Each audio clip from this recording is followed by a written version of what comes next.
You talking to Tara Professional? Yeah. Oh, So it's listed on there, but there's no name. Is that There's no name. is that okay? The position was listed. Okay, then never mind. We're back on. Okay. Unless Mr. Beagle has special rule for Mr. Beagle, no. 48 hours. Make him do it, Just do what Ellen told me. make him do it again. Just follow directions. I find without other Carol Ellen says, I just do. You just do it. And life is Smart boy. Yeah. Well, we started Me too. on cell phones. Okay, it is 6:30, so let's get started. I call this meeting to order, and let's take roll call from my right. Katie Benjamin. Sam Roslin. Ron Goodman. Elida Snow. Rob Domas. E.G. Zimmerman. At this time, I'd like to announce that this meeting is being recorded, and please stand for the pledge. I pledge Allegiance to the flag of the United States of America and to the republic for which it stands, one nation, under God, indivisible, with liberty and justice for all. Okay, at this time, I invite any member of the audience to address the board with any non-agenda item. No? Okay, moving on. We are going to set our monthly meetings for September, Tuesday, September 3rd for the special board agenda meeting at 4:30, Monday, September 9th at 6:30 for the regular board meeting. Do those work for everybody? Just note that it's a Tuesday because of Labor Day. I need a motion, please. I make a motion that we accept the setting of the monthly meetings for September 3rd and September 9th. Second. I have a motion by Rob and a second by Sam to approve the setting of the monthly minutes as listed. All those in favor? All those opposed? Motion passed. Okay, so the minutes from May, June, and July. So let's start with a motion. I make a motion that we approve all previous meeting minutes as listed. Second. I have a motion by Sam and a second by Rob to approve May, June, and July's minutes as listed. Any questions, comments, or corrections? No? Okay. All those in favor? Aye. All those opposed? Motion passed. Okay, budget and finance. Rob, you're up. I make a motion that we approve the monthly expenditures for the trustees' financial report for July 2024 for a total of $182,729.56. Second. I have a motion by Rob and a second by BG to approve the trustees' financial report for July 2024. Any questions or comments? All those in favor? Aye. All those opposed? Motion passed. Okay, leadership team. Mrs. Kidwell. Sure. So I gave each one of you a packet that has some visuals in there. But before we delve into that, you guys can take a look at our playground is officially open. Yes. That's cool. Yeah. It finished on Friday.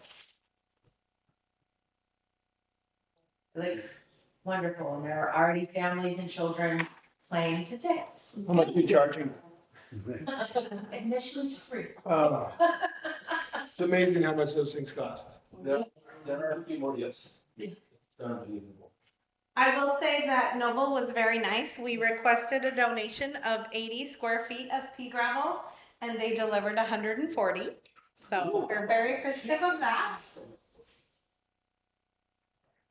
Sorry, had to throw that in there. No, that's. There's gonna be a monument of Elida Snow's playground. No, there's not. I mean, it truly was a community effort, the parent council leading the way with grants, but also orchestrating with local companies, Odewalt, Noble, who else? Those are that was the Two big, main, yeah. that was the two main, money, locally, and then the more grant, of course, city. Phyllis, Dennis Washington grants, Safety grant. safety grant. So yeah, it's ready to go. 48 months. Very The exciting. sign will be done hopefully next week. Yes.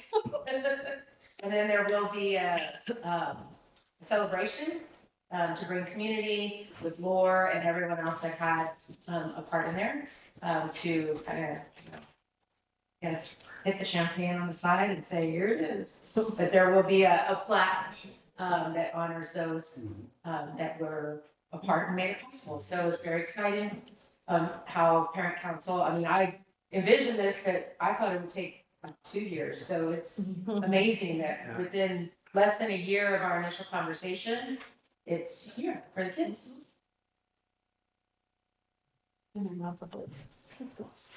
All right, so just a couple of things to kind of update you on, we're getting ready for the start of the new school year. We were able to fill all of our positions with the exception of grade 6. But that being said, grade 6 we're going to do on a 3-period rotation. So there'll be a first, second, and third period. One teacher will teach math, one teacher will teach reading, one will do science and social studies. We'll be able to have science and social studies all year versus just by semester. So I thought that was a perk. I've also charged Mrs. Winslow, who is the former Miss Weedle, will be teaching. yeah. Yeah. She will be teaching the science social studies piece. So I'm gonna really work with her on making sure science, there's hands-on and there's labs, and I just think it'll be a positive. Class sizes run about the same as they were this year, about 26 children per class. So I think even though we weren't able to fill that fourth position, it's still a positive, and the kids will be great. The teachers will be great. This is something we had talked about in the spring with the team as a possibility, and so it wasn't like it was like new information or shocking, or so it's I think been really good. They're going to be on campus tomorrow, so I'm going to work with them some. Was that because of not filling that position, lack of applicants, Correct. or like Correct. quality applicants? Wow. Yeah. Lack After of, that. yeah. We had quite a bit of applicants that were international, like from Indonesia, Philippines. We talked to a few, we did a job fair, a virtual job fair in June, and it's just the language, it's very difficult to understand with their accent. And so we just didn't feel at the time that an international applicant would fit the need. Other than that, we pretty much hired folks who came our way. We Yeah. lucked out with some. One of our new 5th grade teachers is moving from Helena. She's been teaching for over 15 years in Helena. She has experience in special education and in general education. So I think she's going to bring just a lot of effective practices and be able to share with that team.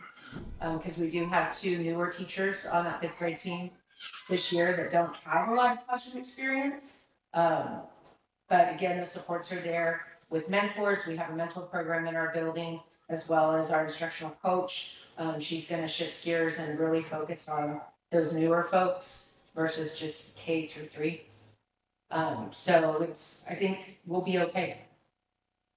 So I was grateful for some of the late hires that came and were qualified. Our 4th grade teacher is retired out of Phoenix, and she's taught 4th grade for a number of years. And Mr. Goodman, when she came in to ask about subbing, kind of bent her ear and she applied. So we were very grateful for. Called the police and had her escorted down. So again, someone bringing, larger context experience to 4th grade. Professional development for new teachers is starting this week.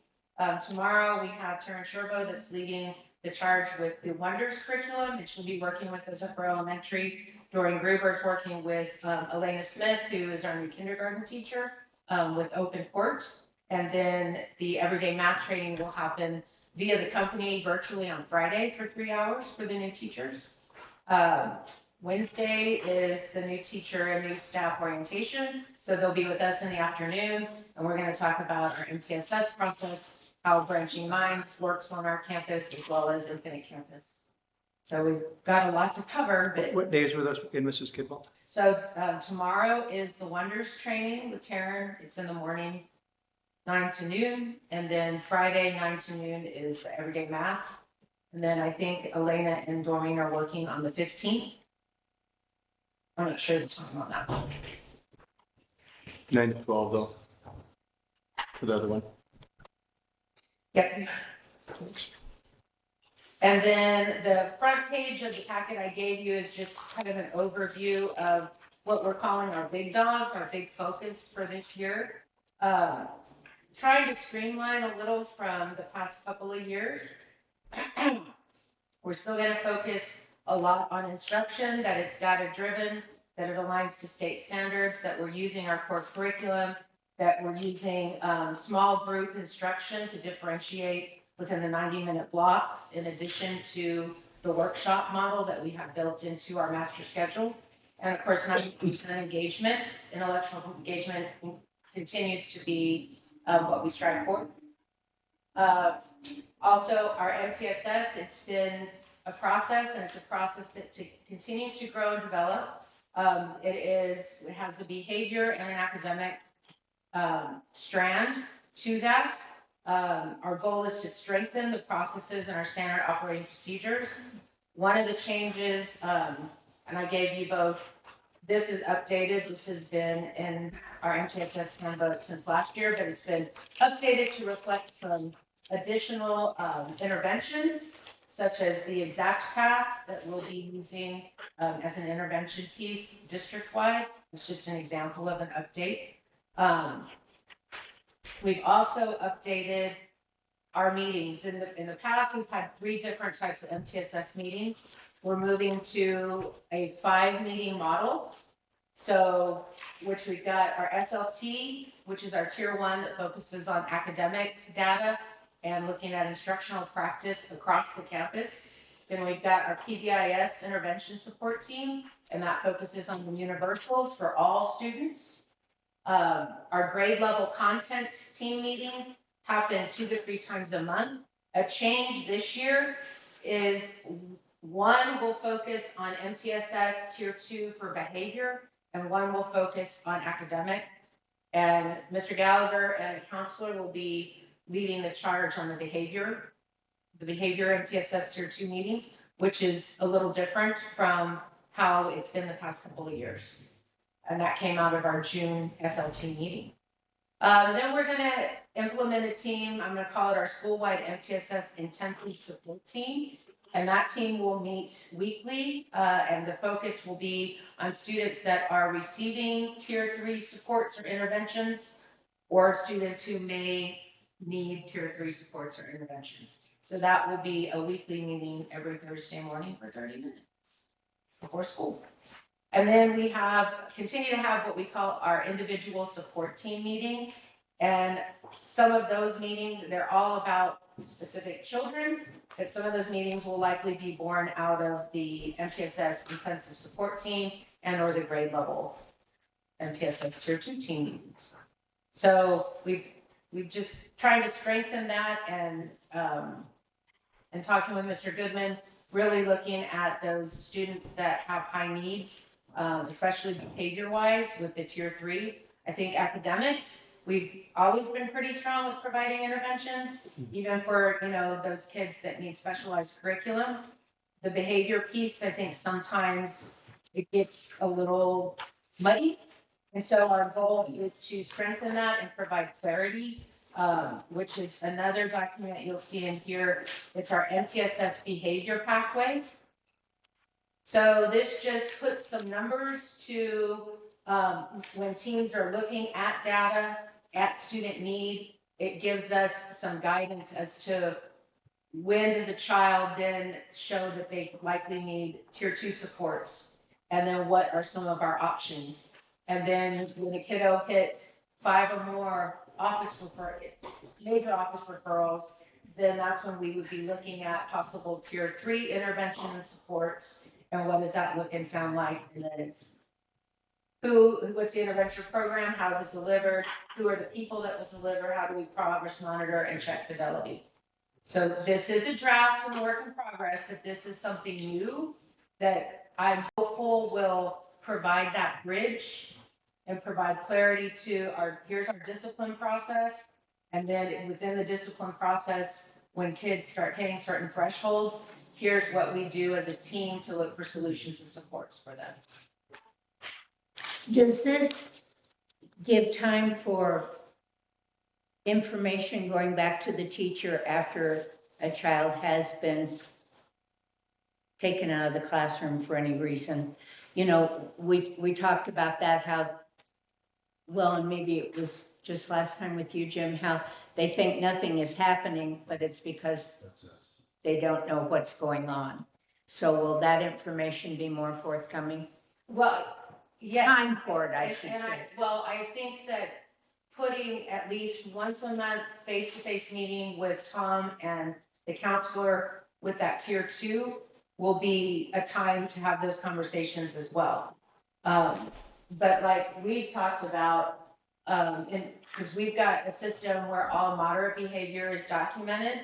And so kind of keeping a pulse on that and going back to that teacher, if you're noticing a pattern, and maybe if they're not following the discipline process, how do we support them with that so that kids move through the systems with the right supports? Thank you. Does that make sense? Yes, thank you. Do you track how many kids are on a 504 plan? Yeah. And how many did we have last year? I have about 10 504 plans at this moment. I have another one I'm working on right now. Before the start of the year, we'll have it in place. And I have another one that needs to be updated because they need to be updated every year. Sure. But all of them will be updated on time. So a support that we are providing one another is, he and I are always at work relatively early. And oftentimes, I mean, we sit there and try and debrief and chit chat, but it's lacked of structure. So I've created a Google form that has like key points that we will talk about every morning. And then that way we take notes and have a, documentation of where we were. It includes things like 504, what's the status, who's upcoming, who's on deck. Are there any new, IEP paperwork that we need to do, observations of students, student discipline from the day prior. What am I working on? What is he working on? So it's a scaffold that I'm hopeful will provide that clarity and things won't, get forgotten. Because I mean, when it gets rocking and rolling, sometimes it's, it's a lot of plates spinning. So I think to use our time well and wisely when we're already there is to provide that structure, and the goal being that there's just more a systematic approach to all facets of both of our positions. I expect more than 10, I guess. That's just 504s, that's not IEPs Yeah. and stuff, yeah. We have 56 IEPs, 712, and I say we probably have 10, but only about 4 or 5 active. Okay. Because I got a couple on there that are in there, but they didn't need the accommodations. So it's a great thing. Okay. And we only have 185 coming up in the 7th grade class for that ordinance. But what I'm wondering is if, as we solidify our systems, that, Yeah. More aren't ready. yes.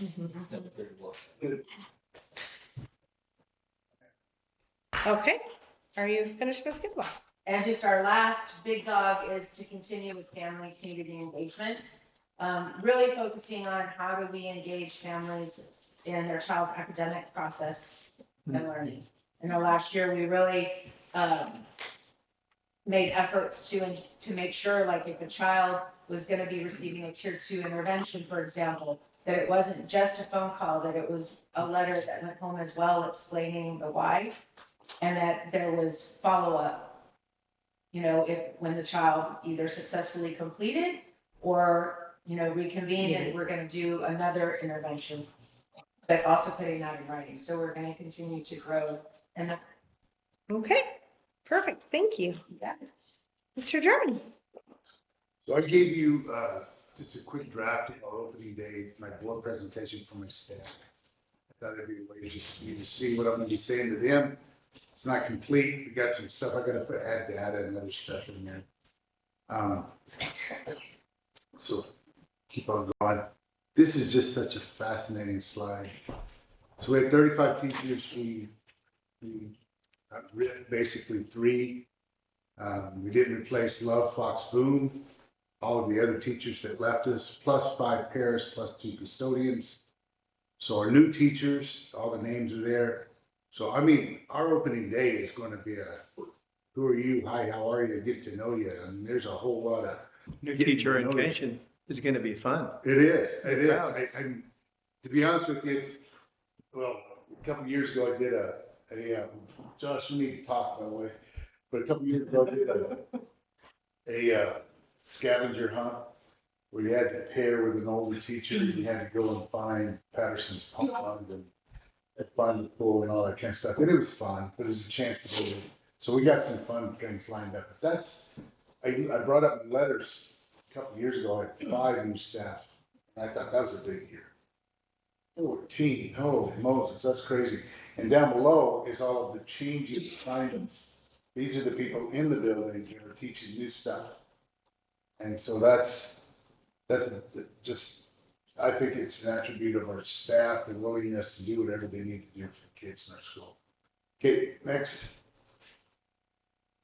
2 goals. You're going to hear a lot about it. I talked the last year and a half about it with our FIT model, intentional planning. This is our year to finalize everything. So at the end of last year, we had an overview, and that was our goal. What are your power standards? Get them identified. Talked about assessments. How do you make sure they're getting what you want them to get? And so now this year, we got to develop those assessments, and you got to learn the difference in the instructional calendar versus instructional planning. So this is what I'm teaching.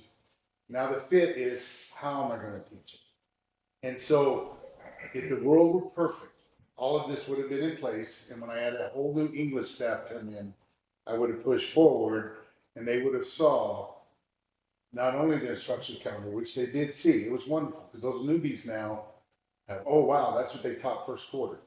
And that was, but it's an overview. But now when we get to the next level of what is it I'm doing and how I'm doing it, if we can get that universally shared, then we'll be ready to go. So that's, I like that. And what's really nice is that we, due to weather and due to a couple of weird things, we get Kristen for 3 more days. So that was our person. Huh? I was wondering about that. I saw that Yeah, email. so I get her 2 days, our first 2 days, and 1 day in September. And it is, I'm just so thankful that she can get all of those newbies together and start talking about, here's what they've been doing the last 2 years. And she does a great job. That's going to, the reason that we're changing, this is our district goal. We're going to be focusing on that behavioral thing. You can go to the next slide. This is the perception of the thing. So number one thing we're dealing with, and we've talked about this with different ones, is redefining our tiered system. So our tiered 1 is our BIT. That's our universals, Hardy, cell phone, all the other stuff we talked about. Those guys will meet Mondays. Our tier 2 team is going to be our grade level teams. They have a common planning in middle school. On Wednesdays, they're going to get together and they will be talking the first Wednesday of every month. They'll be talking to students. The second Wednesday of every month is our last team where they'll be talking departments and curricular areas. The third Wednesday of every month, we will have our tier 3 SARC team with all of the referrals. We called it WIN, what I need now. That was our meetings from last year. It's where we did our functional behavioral, we did our behavior plans. So monthly, those are pre-scheduled, so we know what everybody's going to be doing. Losing early outs is going to be difficult. I'm just saying to you. The meetings still need to happen. We still need to be able to share stuff with each other data-wise. So we're going to be using that. Next one. So this is the handbook. You guys have had it for a couple of weeks. You know that cell phone is a big topic. You guys actually have it on your agenda tonight. We're going to have to do some teach-twos with our staff and our teachers in orientation. The no hoodies, that's going to be a big change for us. There's a rationale behind it. And then, of course, The big one for us is the word modern. Man, Mark and I sat down and kind of created, what does moderate look like? How does that change what a red card means? And it's gonna be a paradigm shift for our teachers. And it's gonna change our data collection and what we share with our different teams. So we stole that from the middle school and their branching mind stuff, right? Well, that's where the document is, but we had that as our discrete process. Yeah. So we've got it figured out in our Swiss, which is our data collection thing, and be able to do that one. Bell schedule didn't change. They shouldn't be upset about it. It's the first time in 20 years. I'm really not doing a different bell, except for we did cut our advisory time from once a week for an hour down to twice a week, 30-minute blocks, Mondays and Fridays. And we did it after second period. So we got all of our kids in the building as we're doing it. And then our high school understand that the mastery prep and the study items that they're gonna be doing, it's a 0.525 credits that they get for their advisory. So it's a class and it's real. Okay, oh man, there's a typo. See there? PBIS pyramid, it's not. It needs to be totally redone, and I have no idea how to go into that fancy program they made it. Triangle's tough. I know, so I gotta change that. No, anyway. Emergency drills, that's gonna be, we got rid of the color codes, we got the same terminology as elementary, lockdown, lockout, so that there's no confusion in that. And that's gonna be something we're gonna need to talk about when we talk about cell phones. Because I know when some of the teachers were here during negotiations, they said that's how they're notified of something. So, Yeah, I can honestly say the off and in your locker can't be, well, we'll wait till we get to that topic. yeah, but I mean Put for it away, it's teachers, gonna be a teacher one. yeah. Okay, next one. This is the data I can't show you because it's got kids' names on it, but we're gonna be looking at trying to get, you guys already know, we've had 2 great years with our state testing. We've been really living a high. We've shown decent growth with this junior class coming in, but we gotta make some improvement to try to hit that state goal that we have. So we've got an idea of how to do that in our advisory time. Okay, there you go, Mark. This is just a little bit about the athletics on the way here for the year.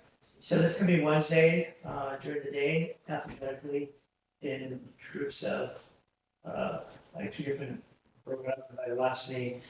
They come for a free physical and coaches meeting that evening will be at 5 p.m. and the parents meeting at 6. And follow parents meeting, there'll be individual meetings with the coaches of those teams. So that's coming up this Wednesday. First day of practice, golf is Thursday, 8:15. And then all the other sports are starting on Friday, 8:16. There's some dates of the athletics. Friday, huh? I've been away for a long Tick tock, tick tock, tick tock. It's Well, Yes. Okay, next.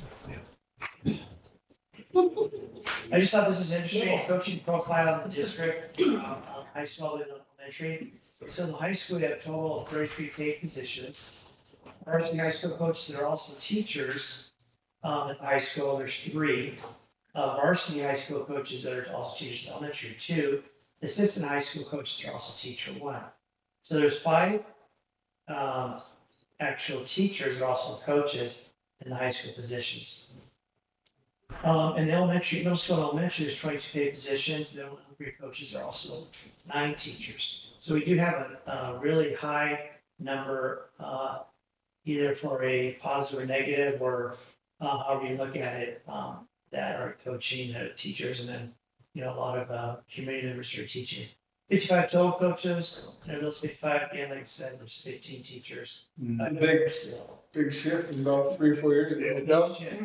As time has gone by. You guys need to let that soak in a little.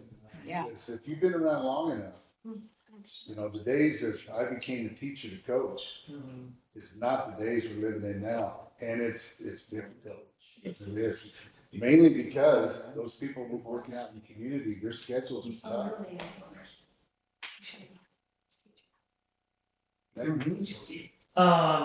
We also developed this, MHSA asked for it.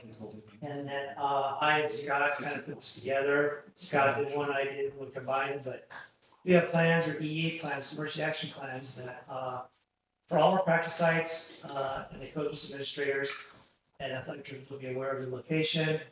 And the first responders will have a copy too. Each season, the coaches will review it, sign it. They'll be posted in different areas, of the practice sites and the games we play too. So basically it's telling emergency services, critical phone numbers that coaches can have, to call if there's somebody that, call responders and they know also where to. He says Scott, he means Scott, the athletic director. Yes. The athletic chair. Yeah. Scott, people that are director. It's not always about you, Scott. Like, I didn't have anything to do with that. You're, Scott the trainer. Which we have a We knew what he was talking about. great athletic training, we're really fortunate to have him. But, so that'll be, something that'll be posted in a lot of different places. So. I think that was it. Yep. Okay, that's good for both of you, then Mr. Beagle. Or, no, yes, Mr. Beagle, sorry. Just so you guys know what's been going on, today I have a lady named Dr. Ann Harkinsville. She's a behavioral specialist from the state. She's going to consult with us for the year. I think I mentioned her last spring, but she was here. She did a training with all the admin and sped teachers and the counselors this morning. Just student behavior, writing behavior plan, and that kind of stuff. She'll be doing a training tomorrow all day with all the paraprofessionals. So we kind of got, again, I think that whole work on tiered and PSS stuff and behaviors, she's just part of that, of those goals. We try to get our behaviors under control and kind of start moving forward on that. Next week, on next Wednesday, the 21st, I'll be doing the CPI training about the brand new pairs that we just hired. So I kind of just been getting ready for that.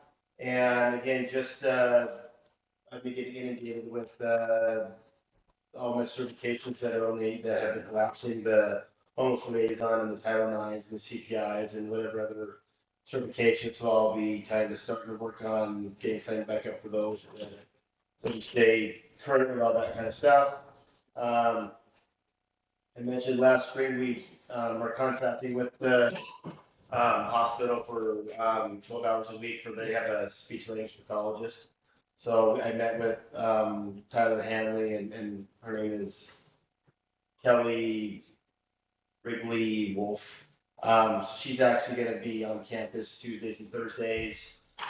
She'll be servicing the preschool Head Start building, and then mainly the elementary, like all my kids that have communication needs, the nonverbal kids. The same thing at the middle high school, just focus on a lot of those kids that we need to have an in-person person doing the therapy. So working with her and the hospital, working with Megan Vickery, who was our case manager for SOP, for our speech stuff, just to kind of get all that coordination going. So I'm really excited about that, offering that as another, just to make that whole program better. Been working with Taylor Swami quite a bit at the cabinet co-op. I think they're asking, for Libby to be kind of more involved in the co-op itself. I mean, kind of attending the meetings and just being an active more participant in that. So Ron doesn't know, but I'm assuming he will designate me to be that person. That's just my assumption. But again, they do some wonderful things for us. We guys look quite a bit. She's actually coming down tomorrow to run an AP meeting for us that we have. So I'm happy to be more involved. It just takes a lot more time. Again, we know the NPUB grant is coming to an end. They actually extended our budgeting out to the end of December, just to spend all the money. Hoping to get an additional $10,000 out of them that we're going to use, I think, for mainly do some training stipends for a lot of these groups we're sitting on. So hopefully we'll get that additional money. And again, just kind of right now working on kind of my main focus is going to be a lot of things, but sped wise, the kids with communication needs and kind of the functional classrooms that we have going so with kids, just making sure that they have the support, the parents and the sped teachers and administrators to run those programs so they're just more effective. So our parents are better well trained, our teachers are supported, the kids are showing better growth. And that's one of the things I think we took, just our spreadsheets aren't showing growth like they should be on the state testing that we do. So just trying to increase my involvement in those programs and some of the support that we're giving them. So basically stuff that I've been working on. There's a bunch of curriculum stuff that is kind of boring, but it's kind of what I've been working on and kind of where I'll be at for the next probably 6-7 weeks. Over the summer, the OPI school report card came out. Can you touch base on that a little bit? Can I touch bases on it? What do you mean by the? Yeah, the OPI. I'm assuming Lon was gonna discuss that. I didn't bring anything with me, but one thing that I got was the special education students and then the Hispanic group. Yeah, I mean, I think it looks a lot. It does. It looks really bad. Yeah. You know, some of the names we're getting were some of our groups that didn't do well. One was just bad. The other one was, I think, our Hispanic population did not perform well. A lot of times, a lot of our subgroups, we don't have enough of diversity to form a group. Obviously, we do some of those groups that didn't do well. I don't know what those, those bad group is, but I mean, I don't want to say it was embarrassing. It was. It was very embarrassing. And I honestly didn't really understand what it was until I started reading. It's like, really, that's, a couple of small fractions and groups in our special ed kids kind of really pulled that down really low. So, again, that's just going through the MTSS process and just kind of making sure that our curriculum is up and going.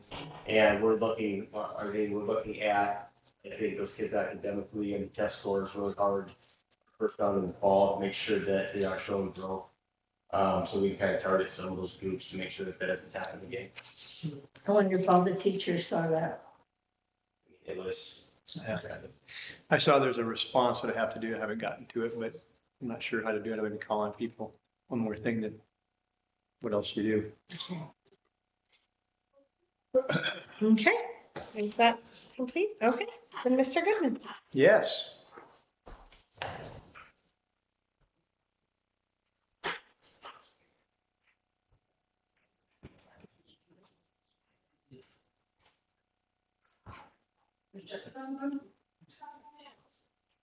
No, The August semester on the end, maybe.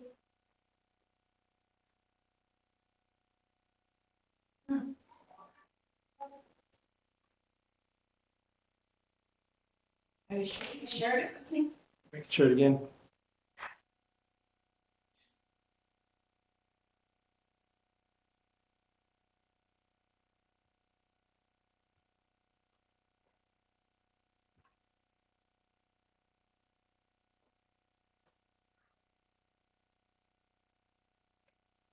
Didn't get it?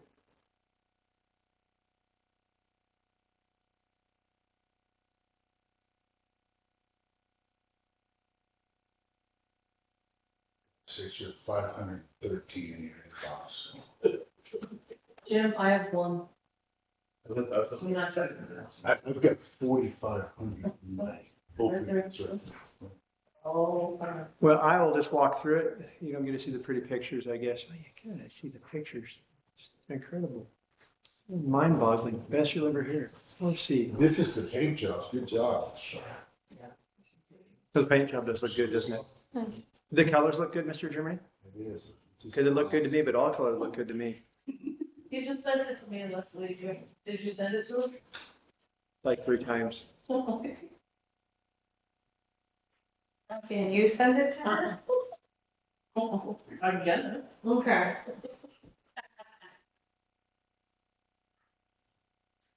You're doing that on your cell phone. Like, Yeah. I can't be using this phone for this. Back to the big word. all right, we'll be fast. Tick tock, tick tock, tick tock.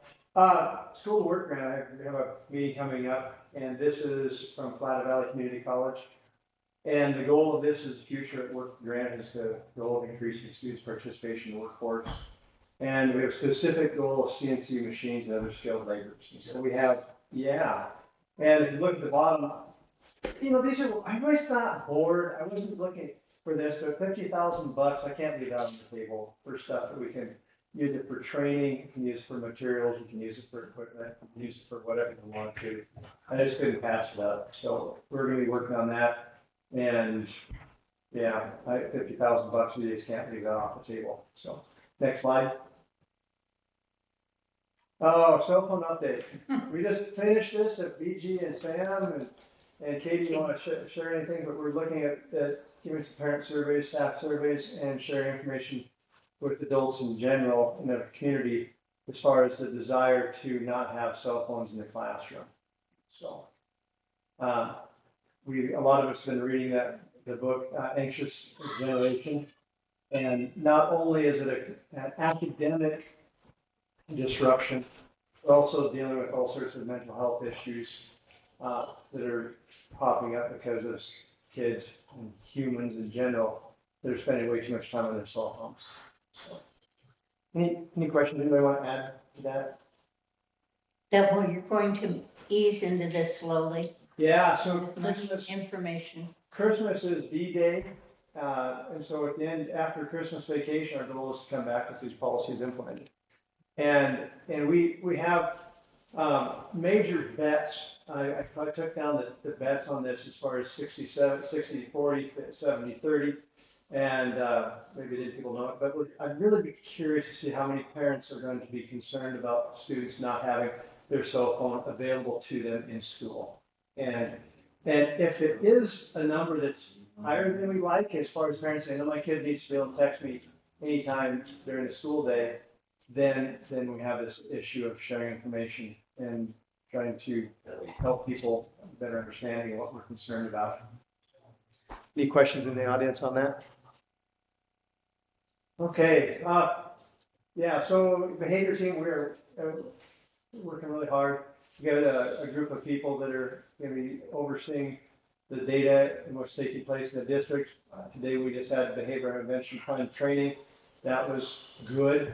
And so the goal of getting student behaviors in a better spot is contingent on adult behaviors. So we all have to understand that. So that's just, you'll hear a lot about that. We'll push on that as much as we can. Next slide. Facilities. You've seen, like I said, I'm always nervous when people paint because of the colors, but I think the paint looks good. And I've had people ask me, like, when was the last time that the high school was painted, the elementary school was painted? The last time the elementary school was painted, it wasn't painted, it was stained, back in middle school days.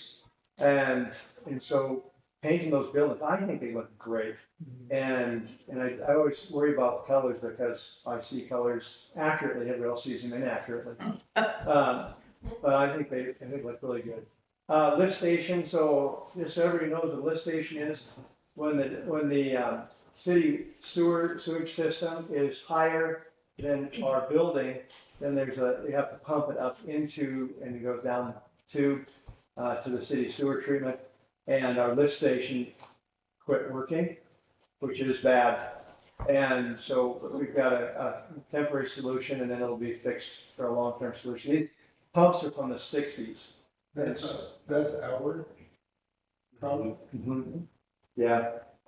Yeah, and it's really, it's one of those things, the more you find out about it, it's the hole is 16 feet deep, and the water level, so if you dig a hole in the parking lot behind the gym, if you dig a 14-foot hole, you're going to find water in a lot of it. So not only do we pump out hard water that people put down the drain, but there's a good amount of, I would say, 3 to 4 feet of static water that's there as well. So that's, if you wonder how deep the irrigation well has to be, about 15, 16 feet. You can pump it pretty hard. So lift station ongoing, and when a lift station doesn't work, it sucks because everything It's not a good situation. Is that gonna be done by the time school starts? It's done right now in a workable situation, Okay. but we still have to, it has a float on it. And so it slides up and down this shaft. So when it goes down too low, it triggers the pumps and they alternate back and forth. The rod that it slides up and down on is from the 60s. And you can imagine it's not very nice environment down there. So it gets so rusty and crooked and it's locked on. It pumped and it never shut off. And so it burned up the seals. So, yeah, and that will not be a cheap one. That'll be, I'm guessing, somewhere between $15,000 cost. So, change. Roof work is still in progress for the evaluation. I'm meeting with Jared Barnes. He's going to give us the evaluation that they did. They worked on it this summer, and they did infrared.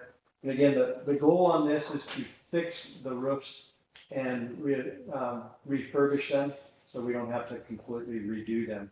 And the big point that I make on that is the yellow pod. We spent $400,000 re-roofing the yellow pod. $400,000. We can't afford to re-roof a whole bunch of stuff. If we can refurbish it for 30% of the cost, that's a real move in the right direction. Last 22 different projects in the district. That's not counting lift station. That's not planned. But other than that, we've had a very good summer for projects. Contractors are very good. We've really had a good run with contractors this year on everything. Not mad at anybody at this point. So that is it. I don't know if there's another slide. Oh, I had to take a picture for my. There you are. There, yes. So I took a picture of this lady in the middle, the tough-looking lady with the high cheekbones. She is a Turkish Kazakh, and she was my boss, and she was a tough lady.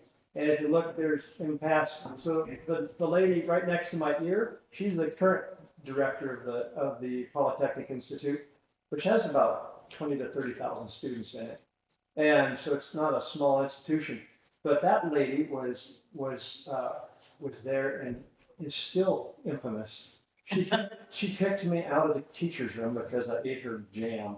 She took no prisoners. Sophia Alexandra. So that was a great time over slide. I have a little picture. She should be dealing with our cell phone policy. Oh, she'd take people's cell phone away. Yeah. And they wouldn't mess with her because, she takes no prisoners. I think there's one more slide, I'm not sure. Oh, yeah. So, and this is like, it's right outside my classroom that I taught in. It is so much modernized from when I was there. That hall where we're standing in was outside the door of my classroom. In the winter, there was a snowdrift in that hallway when I was there. And so teachers across the world are teachers. These are teachers that were planning. They were starting school 3 days after since we were there. They start school earlier than we do, and they were all getting ready for class and all that kind of stuff. And when they found out I was part of the English program, which went for 15 years, and so they thought that was like some kind of a celebrity. So and then of course Sophia, everybody knew about her too. So but yeah, they were doing PIR days there.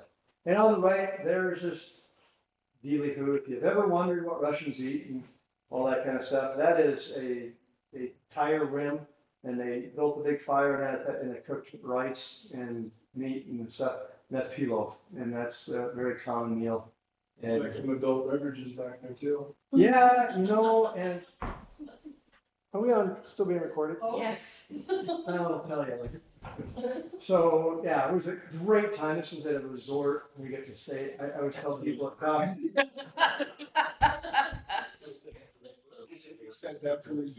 Yeah. Well, I'll tell you more about it later. We stayed I was on this really, it's on a reservoir, and we stayed 3 nights.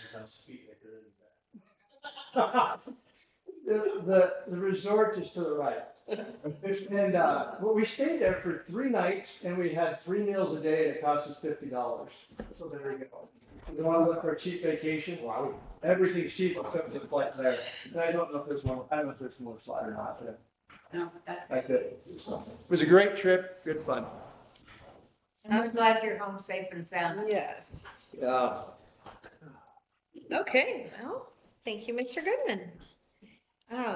Okay, so moving on to personnel, we do not have any resignations, retirements, reduction of force, or non-renewals. So we will go to staff contracts and transfers. So you have a paper on the table that is the name of the plumber paraprofessional, Stacy Flores. So we can include her name in our motion, please. I make a motion that we accept the 2024-2025 staff contracts for Stacy Flores, plumber paraprofessional, Karen Heilson, LMHS science teacher, and Kathleen Obst. Second. Oops. I have a motion by Rob and a second by Sam. Any questions or comments? No? Okay, all those in favor? Aye. All those opposed? Motion passed. Old business. Consideration safe return to school, continuity of service plan, ESSER funds, decision, and community input. Consideration of updates to our ESSER plan, COVID-19, all things guidelines. When are we done with this, Leslie? 2 years ago. The grant ends September 30. So I would imagine there'll be some type of follow-up report, and then we should be done. Okay. So everything as usual with those then. Okay, on to new business, discussion of 24-25 final budget. Miss Leslie. So in your packet is just kind of a breakdown of the proposed budget for next week's meeting.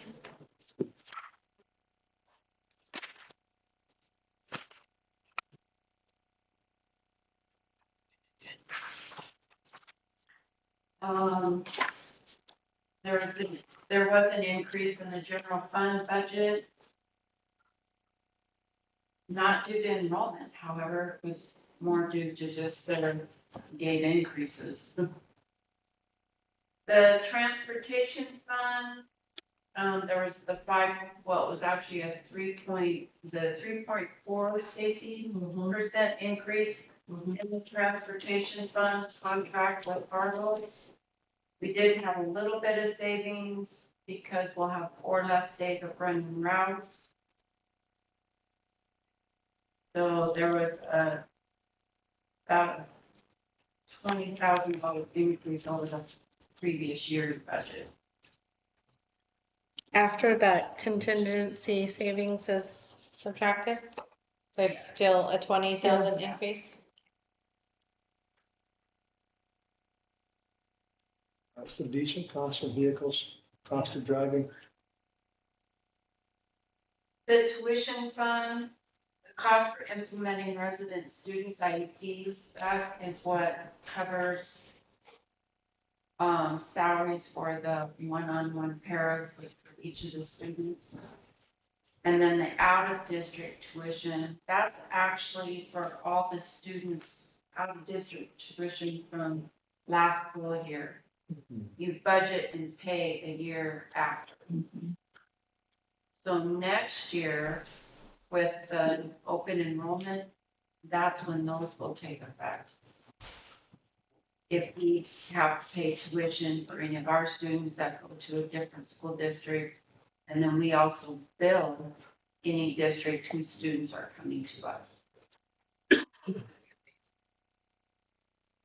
Retirement fund went up some because salary increases and just the cost of doing business. There was not an increase in the TRS rate or the PERS rate this year, which was nice to see. Usually it goes up by about a 10% each year. The adult ed fund, that just stays the same. We give them and have been giving them that amount for several years to operate the adult education program, the community college.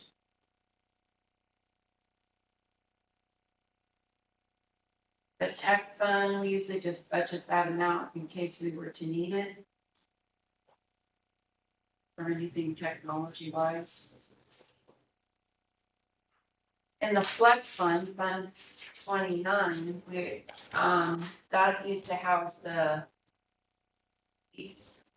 not equal opportunities. What's the name of that grant, Ron? Transformational Learning Grant.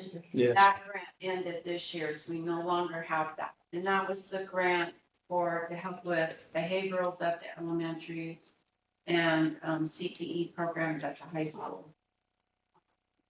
And that was the one where the state gave us approximately 60,000, and then we could permissively levy matching funds for that grant.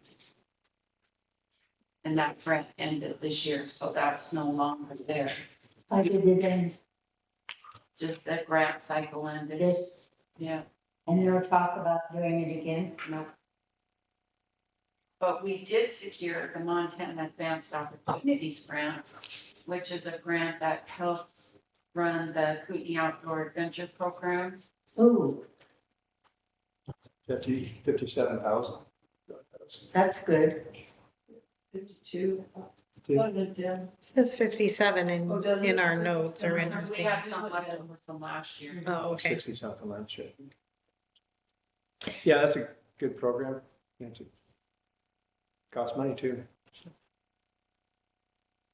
And in the building reserve fund, we will get the $90,000 in the state major maintenance aid, and then we can municipally levy 72,000 matching funds for that. So, Golly, for building reserve. That really fixes anything. I know, Fixes. but at least we have some in there now for next year. 5 square feet. That's right. That's all. Okay, and when is our meeting next week? Monday, 18th, 19th, Okay, next Monday next at one. 4:30. Gotcha. Final budget heat meeting. Okay, so we don't need to do anything with that, right? No motions or anything, just No, discuss it was it, just correct? give you a review of it before next week's meeting. And then if you have any questions or anything, just get a hold of us Okay. and talk over any of it. That's just kind of a brief rundown. Okay, then we will move on to consideration of 24-25 school nutrition meal prices. And that is in your packet. And we have to approve this, don't we? Yes. Yeah, Ellen worked pretty hard. Number one, you just don't want to be charging less than what it costs to make it. And then on the milk, I think we raised it 5 cents just because it's going to increase throughout the year, probably. And if you get behind on it, everybody's going to be surprised. Well, why does it cost an extra 15 cents? So I still think I think Ellen does a really good job of managing that kitchen. And we talked a little bit about the milk and the costs. You have to make it pay for itself, but you want to keep it as inexpensive as possible. So that was the balancing act.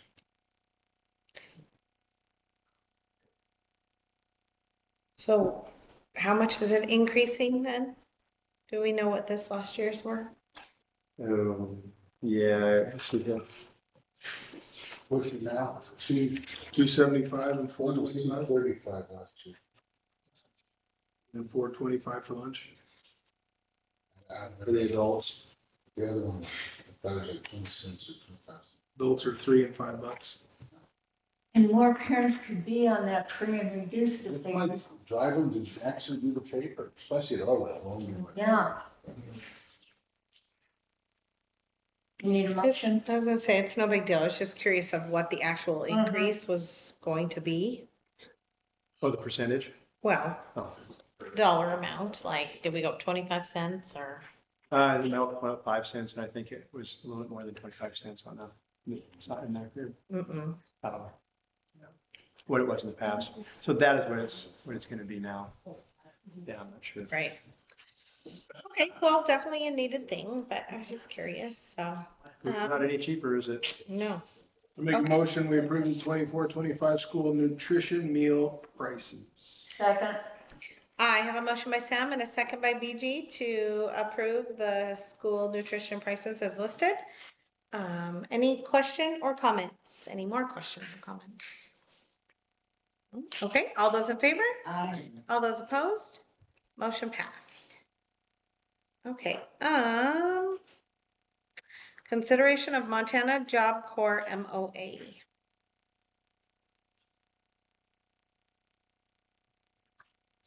No downside of that.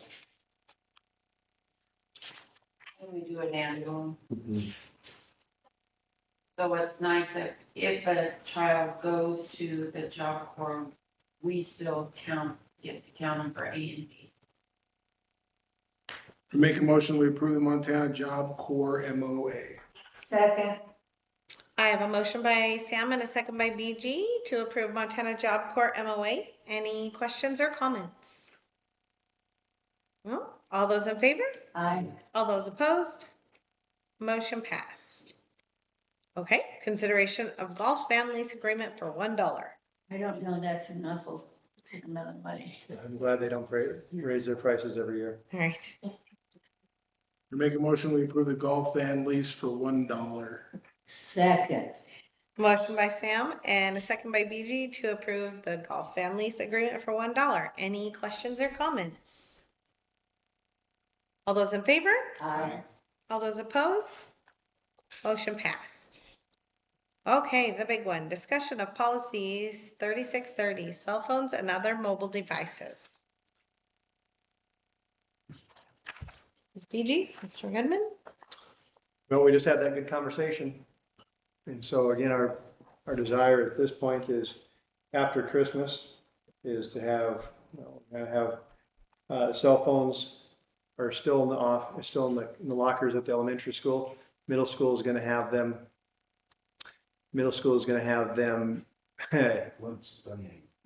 Yeah, After Christmas. after Christmas. Yeah. Away for the day. Wait for the day. And the high school as well. And again, this is the process of informing parents so that they just be very curious to see what adults' take is on that. I think a lot of parents are going to be, Yeah, just we have clarify. wagers on it. Can't have High school have knowledge. just middle school, high school. Middle school, yeah. Can they have them at lunch or just if it's in their car and they're not in the school building? We're just on. High school? Course, middle, lunchtime. Okay. Yeah, because you got bus kids.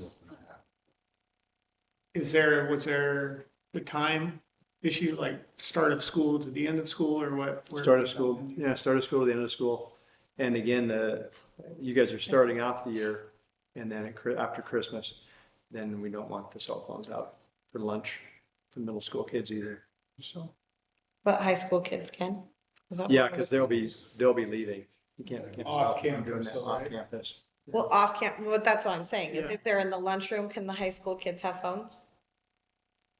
Or We not. just started talking. Oh, okay. Yeah. I didn't know if we had made any decision. No. No, we talked about As of, that. as of now, at lunchtime, they will use their phones. They can. Because Yeah. they're separate from the 7th and 8th Yeah, graders. so they have a different lunchtime.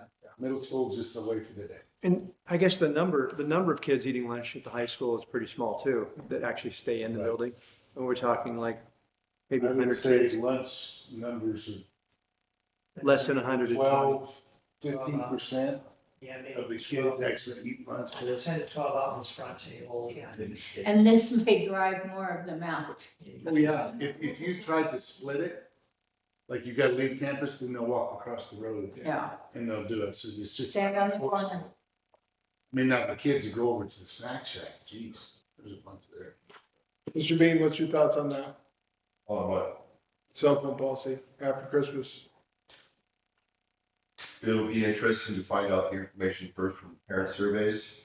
As a teacher, there are some teachers that use them for educational purposes, but it's not completely necessary. It's more convenient, I think. But it will hopefully make or not necessarily make, but have the kids be more attentive and not just worrying about where that cell phone is all the time. And then the teachers happen to also worry about it. I think eventually, it's going to be a good thing. After Christmas, January could be, not fun as an administrator. There's gonna be a period there about, about a month that it's going to be hard. Because those people that are completely against it are going to be still completely against it, more vocal. But if everybody can stick to it and push it through, I think you'll see better results within our school. Well, and we're gonna have the teacher support too, and we really felt like, Oh, yeah. in that Oh, big day time. here, Well, that, and it's not gonna be necessarily, it's gonna be a change for a lot of teachers too. Mhm. Let me tell you that. I will tell you that. There are also a lot of adults that are hooked to their cell phone. That's true. And so it's gonna be a big change in that regard because just like anything, if you want to try and implement something through, the people that are trying to implement also have to model that. Yeah. And if they don't, then it's a contradictory effort. But there's also, kids need to understand that at times there's gotta be exceptions to the rule. Like when I go do archery over at the long and triple jump pits, I need to have my phone in case there's an emergency, to call somebody, in those situations. So, frankly, I have a conversation with my kids every year, because of that situation. I tell them I'm gonna have my phone. I never have my phone on ring, but if it's on vibrate, and if it goes off, I'm gonna look at it because if your parent needs to check you out and we're out there to send you in, but I tell them, if it's not the school district calling me, I put my phone in my pocket and I continue teaching whatever I'm doing for that day. Don't lose sight of the fact that the first 4 months, September, October, November, they can't even carry it into the classroom. So that's that first step in implementing the second step, which is December. So before Christmas is just in their locker? Right, Yeah. we see it as a high school student, they did change Yeah, the so schools, that's- and the teachers to implement and enforce. That's this tiered approach to full implementation of law. There's no change over at the elementary school. I think you guys are. There's been a way.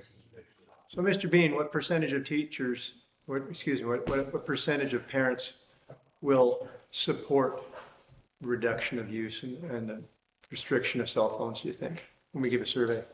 And at 95%. Oh, boy. I'm guessing it's 95%. You're not Mr. Bean. Oh, sorry. How much do you think, Mr. Roisin? I got all these people, wagers.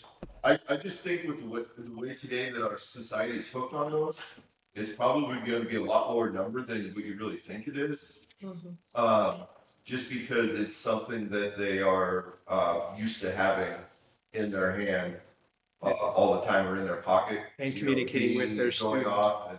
You guys have been reading that book, all about the sensors and everything. Or what it triggers, the dopamine effect in your brain. that's what started all this. So, You gotta put a number down, Mr. Bean. I would be completely guessing if I threw out a number there. I just don't know. Oh, yes. We're making bets. We've all made a guess. Well, why not just throw a friggin' number out there? Yeah. I would venture to say 50 to 60. 50-50? Yeah, That's as non-committal as you can get right there. no, I just, Vanilla bean, vanilla bean. He just kind of figured I think you're gonna have 25% that are gonna fight. I think that there's gonna be 25% that could go either way, and if we do a good job with presenting the why of what we're doing and how we're going to do it and the information and the science behind it, that we could push that 50% closer to that 70-75%, and then you're never going to get 100%. It's just not how it works. But if you can push from 50 to 70 and then keep working on those other people, and eventually get it up to where most of our population, agrees that this is the best thing for our students is, really where we want to be. but Two that's gonna points. take a couple of years. 2 points is, A, it's the disruption in the school and the learning process, but the other thing is the mental health issues. Those are the two issues I see I have to be think the addressed. biggest complaint from parents would be, what are they gonna, what about? Not They being can't able get a to hold of them. get a hold of their kid. There is There's a landline. There's a landline. there's a lockdown situation. I want to know if my child is okay. But think how, That's be the number one complaint is an emergency situation. We'll be able to contact with my I don't text my kid, hands down. but a lot of parents, that is just a convenience that they've grown very comfortable with. Okay, Get off Go your ahead. phone, my parents texted me. He doesn't hear, there's no phone. Yeah. okay, so is there a couple of questions really quick? When are they giving out surveys? When are we doing surveys? Soon, I don't see the survey being a whole bunch of questions, but I'll make a rough draft, and I got the group that's working on this, Sam and BG and Katie, and I try and get some other people's opinion on too. There's no pre-canned survey that I can. Survey is a loose term because it's more of a, hey, this is what we're doing. Okay. Yeah. That's what I was gonna say. I worry a little bit about, We have to watch our You words. think we should Yeah. do this? This is going to happen. yeah. What are your Okay. concerns, I guess, is more, correct? I just want to get information out first, and about the concerns about this, about the cell phones. We got that next Wednesday, home or orientation night, Yeah. because that's when I'll be announcing it to the whole. Well, I think we're doing it, but it'll be interesting, like, I don't know, long parent-teacher conferences, just to see how people feel about it. What's that? I said it's going to happen, like Sam said, regardless, but it'll be interesting, maybe long about parent-teacher conferences to see how Yeah, I people would agree. feel about That's the new, yeah, okay. And when will the policy committee, are they meeting on it again at some point? I think after we get those survey results, and Okay. I wouldn't even I wouldn't be opposed to doing it once and maybe twice after there's been more information. And we're not the only group in Libby that's trying to do something. UFY is trying to do this as well. They're seeing the same concerns. So again, there has to be. If I was a parent and everybody realizes that cell phones are annoying, but if really what's taking place on the anxiety, depression, and suicidal ideations, I think people would. There has to be education that goes with this, and confirmation for their concerns, I think, is important. Okay, just a couple questions. Then we will move on to consideration of employee coaches and student handbooks. Oh, the student handbook, the middle school, high school one, we can always update it. Yeah, the very first thing in there Mm-hmm, is that this could change and you can't play versus the law. mm-hmm. We have to just announce it, like, and I even put in the cell phone, this will be revised at a later date. Okay. So, yeah, my goodness, we had to do that last year. Mm-hmm. Okay, so let's make a motion and then we can discuss if we have any further discussion. I move that we accept the employee coaches and student handbook. Second. I have a motion by BG and a second by Rob to approve the employee coaches and student handbooks. Is there any further comments or questions? No? Okay. All those in favor? I All those opposed? Motion passed. move. Second. Adjourn. Oh, I have one more thing to tell. I move we unadjourn. No, not the axe that's over the, Oh, yeah. that's on the wall of the music, Band, that of the choir. choir room. We have that thing sanded down. It is going to be gorgeous. Absolutely gorgeous. It was so deteriorated, and so it's going to be cool. Okay, I have a motion by BG and a second by Sam to adjourn the meeting. All those in favor? Aye. All those opposed? Motion passed. Good night, everybody. Good night. Thanks, Elida. You're welcome. So